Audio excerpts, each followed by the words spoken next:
కేంద్ర ప్రభుత్వ 8వ వేతన కమిషన్ సవరణలో జీతాలు, పెన్షన్ల పెరుగుదల ఎంత మేర ఉంటుందన్నది చర్చనీయాంశమవుతోంది. ప్రాథమిక అంచనాల ప్రకారం 20 నుంచి 35% జీతం పెరగవచ్చని సమాచారం. ఫిట్మెంట్ ఫ్యాక్టర్ 2.4 నుంచి 3 మధ్య ఉండొచ్చని అంచనా. ఇది జరిగితే కనీస ప్రాథమిక జీతం 18,000 నుంచి 32,000 వరకు పెరగవచ్చని సమాచారం. 6వ వేతన సవరణలో 40% పెరుగుదల అప్పట్లో చర్చనీయాంశమైంది.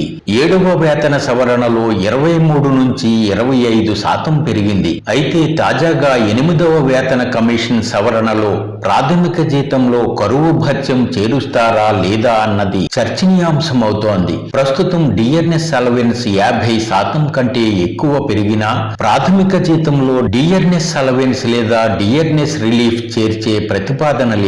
వీటిని ఉద్యోగులు, పెన్షనర్లు విడిగా అందుకుంటారని సమాచారం.